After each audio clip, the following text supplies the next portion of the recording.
नमस्कार। प्रारंभ पर आप सभी का स्वागत। मैं अवनीश। चैनल आपने सब्सक्राइब किया है, इसके लिए आपको बहुत बहुत धन्यवाद। वीडियोस को आप लाइक कर रहे हैं, थोड़ी सी संख्या और बढ़ाएं। बेल आइकन दबा लें ताकि किसी भी अपलोड की सूचना आपको मिले। आइए जरा फिर आज बात कर लेते हैं अगले कुछ मिनटों में नेपाल की। नेपाल में अभी जो ताजा स्थिति ये है कि साहब हिंसा नौजवानों ने बिल्कुल बंद कर दी है।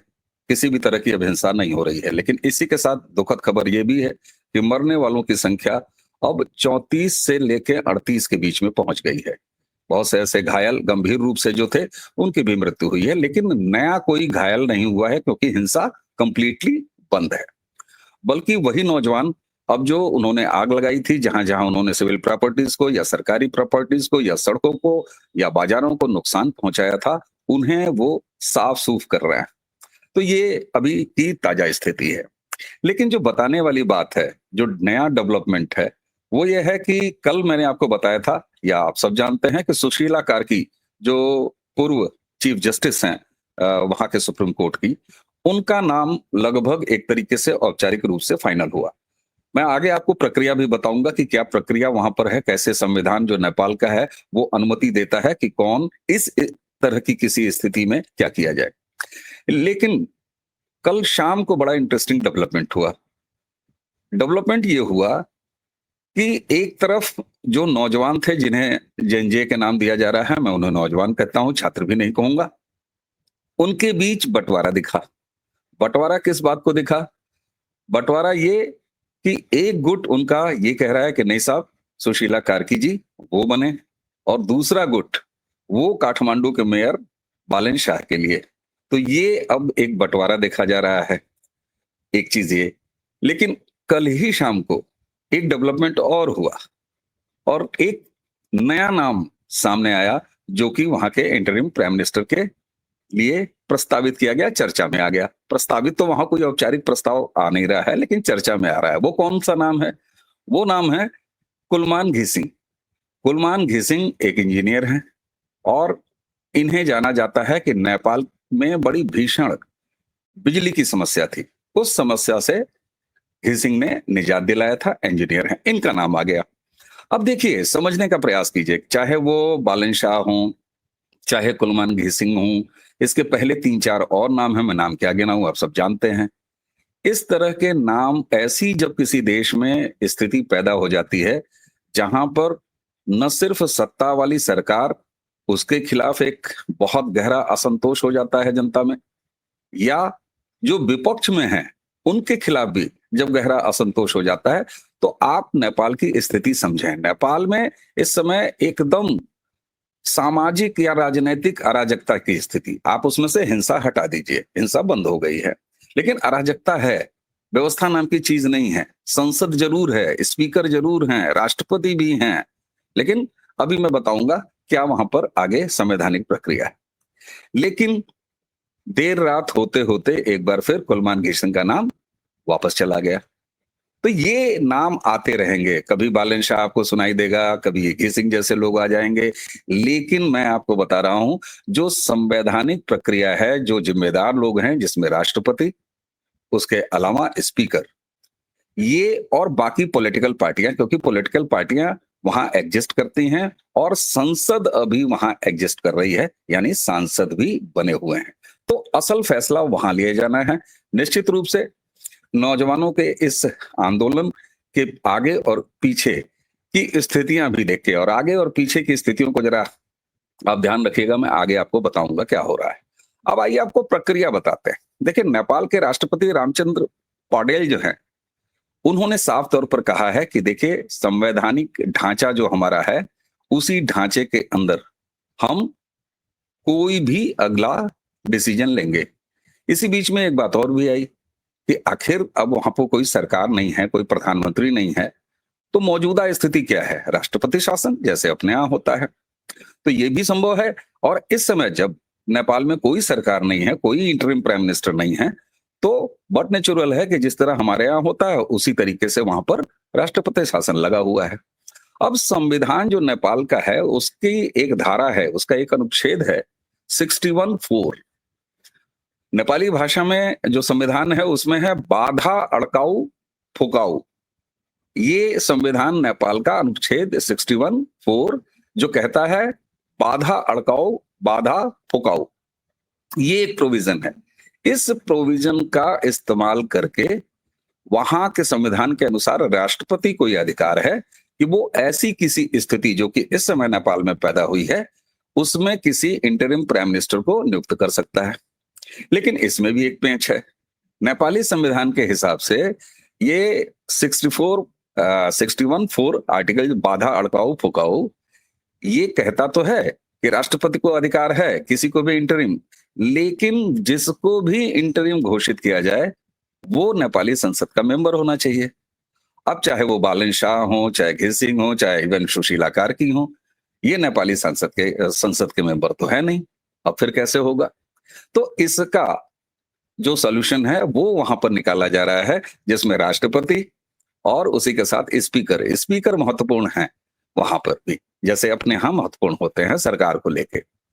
तो ये राष्ट्रपति रामचंद्र पौडेल ने लगातार बातचीत किया और सारी पार्टियों से बात किया, यहां तक कि जो माओ सेंटर का प्रेसिडेंट प्रचंड हैं उनसे भी बात किया, नेपाली कांग्रेस से बात किया, यानी जितनी पार्टियां हैं जिनके भी संसद में सदस्य हैं या नहीं हैं लेकिन वो रजिस्टर्ड पार्टियां हैं, उन सबसे बात किया। और स्पीकर के पास एक अधिकार है जिस अधिकार का उपयोग करके वो राष्ट्रपति को ये परामर्श दे सकते हैं कि आप सुशीला कार्की या जिसका भी नाम फाइनल हो रहा है, अभी मैं सुशीला कार्की को ही लेके चल रहा हूं, बता रहा हूं क्यों, तो उनका नियुक्ति की जा सकती है। तो ये जो 61(4) वाला था संविधान क्या बाधा अड़काऊ और फुकाऊ, इसके तहत इंटरिम प्राइम मिनिस्टर फाइनल हो गए। अब बात थी कि मेंबरशिप, तो मेंबरशिप के लिए स्पीकर के पास एक रास्ता है नेपाली संविधान के अनुसार। तो ये स्थिति है कि कैसे सुशीला कार्की की पोजीशनिंग बन रही है कि वही नियुक्त होंगी। अब जरा बालन शाह, घिसिंग, ये सब नाम आते रहेंगे जाते रहेंगे, ये आप जान लीजिए, लेकिन नौजवानों का एक बड़ा वर्ग सुशीला कार्की के साथ है। बालन शाह निश्चित रूप से राजनीतिक महत्वाकांक्षा होती है और ऐसे भी वो बंदा अपने आप को क्रांतिकारी टाइप का दिखाता है। बहुत सारे लोग ये कहते हैं कि साहब वो नेपाल का वो भारत का दुश्मन है। वो ठीक है साहब, भारत का दुश्मन है, लेकिन अब यहाँ पर कुछ संकेतों की बात मैं आपसे करूंगा और राजा की भी आपको बात करूंगा कि राजा इस समय क्या कर रहे हैं।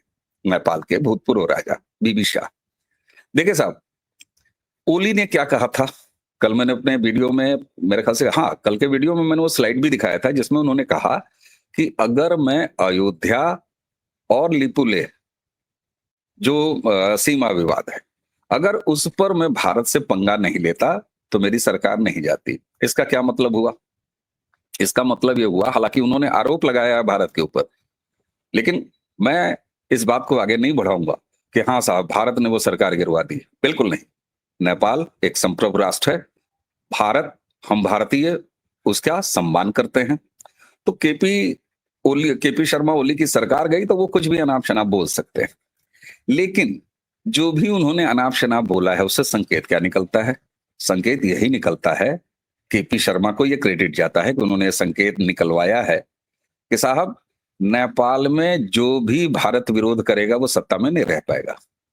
तो बालन शाह के बारे में आप सोच लीजिए या ऐसे किसी नाम के बारे में आप सोच लीजिए। यानी अब ये साफ है कि नेपाल का एक अपदस्थ भूतपूर्व प्रधानमंत्री, communist, hardcore communist prime minister जो हमेशा चीन की गोदी में खेला है, उसने नेपाल के बाकी पार्टियों को और बाकी लोगों को जिनके अंदर भी पॉलिटिकल कीड़ा है और जिनको भी क्रांति करने का बड़ा शौक है, ऊंचे पद पर पहुंचने का शौक है एक झटके में एयर मेयर से, तो उनको ये संकेत दे दिया है कि भैया अगर भारत से पंगा लोगे तो सरकार में नहीं रह पाओगे। मैं एक बार फिर दोहराता हूं, ये उनका सिर्फ आरोप है, हम कोई इसका क्रेडिट नहीं लेने वाले हैं, मैं उस पर एक शब्द भी नहीं बोलूंगा। आइए आगे बढ़ते हैं कि राजा इस सारी स्थितियों के बीच में क्या कर रहे हैं। बड़ा इंटरेस्टिंग है। नेपाल के इस मचे बवाल के बीच पूर्व राजा ज्ञानेंद्र बीबी शाह का एक संदेश सामने आया है। रॉयल फैमिली के इंस्टाग्राम हैंडल, अब वहां पर सोशल मीडिया बहाल हो चुका है, तो रॉयल फैमिली का जो इंस्टाग्राम हैंडल है उसके जरिए एक्स राजा साहब ने यह कहा है कि जो कुछ भी हुआ नेपाल में वो अत्यंत दुखद है। एक एक शब्द सुनिएगा। जो कुछ भी हुआ नेपाल में वो अत्यंत दुखद है। जितने भी भाइयों को हमने खोया है, सभी के प्रति हार्दिक संवेदना। जो भी इस निंदनीय घटना के जिम्मेदार हैं, उन सभी पर कानून के अनुसार कार्रवाई होनी चाहिए। किसी को भी बख्शा नहीं जाना चाहिए। आगे मैं पढ़ने वाला हूं, बताने वाला हूं कि औपचारिक रूप से, क्योंकि ये बिल्कुल कोट कर रहा हूं, मेरे सामने खुला हुआ है। ध्यान रखिएगा, नेपाल के एक्स राजा इस समय किसी संवैधानिक पोस्ट पर नहीं है। अब आगे सुनिए। ज्ञानेंद्र शाह ने आंदोलन में मारे गए युवाओं को श्रद्धांजलि भी दी। उन्होंने कहा कि देश के लिए किए गए उनके कार्यों को सम्मान मिलना ही चाहिए। समझे आप? नौजवानों के आंदोलन को सीधा समर्थन, औपचारिक समर्थन राजा के द्वारा। अन्याय और भ्रष्टाचार के खिलाफ किए गए उनके प्रयासों को हमारा भी हमेशा समर्थन रहेगा। नेपाल के पूर्व राजा हैं। अब आगे एक दो लाइन और। रॉयल फैमिली ने उसी संदेश में जेन जे का उत्साह बढ़ाते हुए कहा है, अब शब्द सुनिए, हे वीर आगे बढ़, हे वीर आगे बढ़, पीछे हटने की बात मत कर। अगर मां को पाना चाहते हो तो नेपाल को खोजना होगा। मैं फिर दोहराता हूं, हे वीर आगे बढ़, पीछे हटने की बात मत कर। अगर मां को पाना चाहता है तो नेपाल को खोजना होगा। दर्शकों, नेपाल पर यह मेरा चौथा सिंगल वीडियो है अपडेट, जब से वहां पर यह स्थिति पैदा हुई है। मैंने पहले वीडियो से लेकर अब तक ये कहा है कि नेपाल में पिछले 17 सालों में जो 14 सरकारें आई, जो सारी की सारी प्रो कम्युनिस्ट थी, हार्डकोर कम्युनिस्ट सरकारें थी, चीन की पैरोकार थी, और जब 2008 में राजशाही समाप्ति की गई तो केवल राजशाही नहीं खत्म हुई थी, नेपाल ने अपना हिंदू राष्ट्र होने का स्टेटस भी खो दिया था। संविधान जब बना और जब लोकतंत्र अपनाया नेपाल में, तब भी नेपाल ने यह प्रयास किया कि हिंदू राष्ट्र संविधान में डाला जाए, लेकिन उसे तब 2008 में सरकार किसकी थी आपको ध्यान होना चाहिए। 2008 के बाद भारत से सहयोग नहीं मिला। ये 10-12 की बात है, अब आप ध्यान रख लीजिए। मैं एक बार फिर अभी नाम लूंगा तो बहुत सारे लोग सीधे चिढ़ जाएंगे। कांग्रेस की सरकार भारत में, क्योंकि नेपाल भारत को वरिष्ठ मानता है, तो उस समय यह परामर्श लिया गया, लेकिन भारत की तत्कालीन सरकार ने इस पर कोई रुचि नहीं दिखाई। अब राजा का यह संदेश नौजवानों के इस पूरी क्रांति, जो कि राष्ट्रवादी नेपाली क्रांति है, और मैंने बार बार आपको कहा है कि नेपाल को जरा समझिए। नेपाल मूलतः सनातनी राष्ट्र है, हिंदू राष्ट्र है। कागज पर लिखा हुआ पहले था, अब कागज पर लिखा नहीं है, लोकतंत्र है। और यही वजह है कि जब हिंदू राष्ट्र अस्मिता पर चोट की गई कम्युनिस्टों द्वारा, तो यह क्रांति हो गई। साथ साथ करप्शन, आर्थिक कदाचार, भ्रष्टाचार, परिवारवाद, खानदानवाद, ये सब मिलके एक ऐसे कारण बनाए। सुशीला कार्की जी के बारे में अब जो स्थिति है, डेवलपमेंट है कल रात की, भारत और नेपाल में कोई बहुत ज्यादा टाइम जोन का डिफरेंस नहीं है।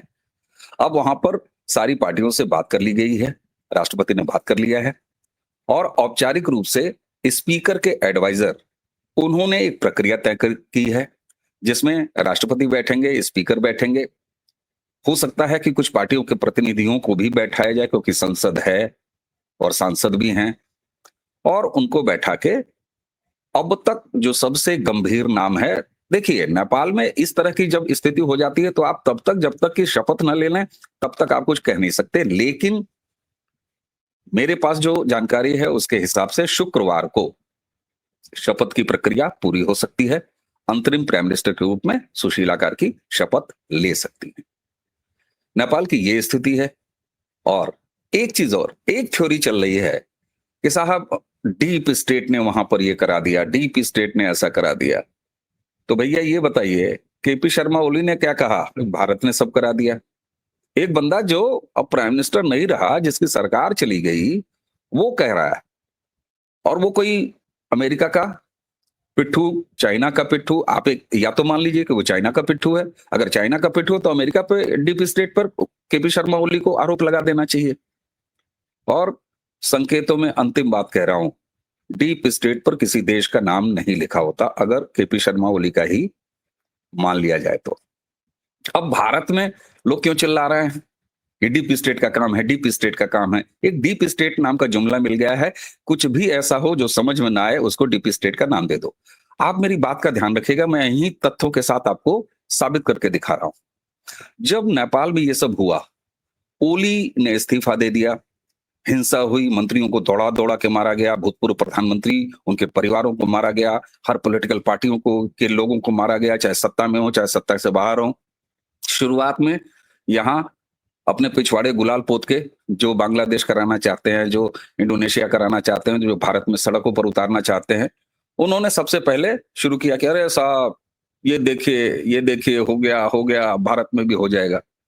लेकिन जैसे ही यहाँ लेफ्ट लिबरल गिरोह को ये पता चला, कांग्रेसी इकोसिस्टम को ये पता चला कि अरे भाई वहां तो सत्ता वाले और विपक्ष वाले दोनों लथियाए जा रहे हैं और सारे के सारे कम्युनिस्ट हैं, तो फिर यहाँ गेम खेलना शुरू हुआ कि नहीं साहब ये तो अमेरिका ने कराया है, ये अमेरिका ने कराया। आप देखिएगा दोपहर तक ये उत्सव मनाते रहे, खुशी मनाते रहे।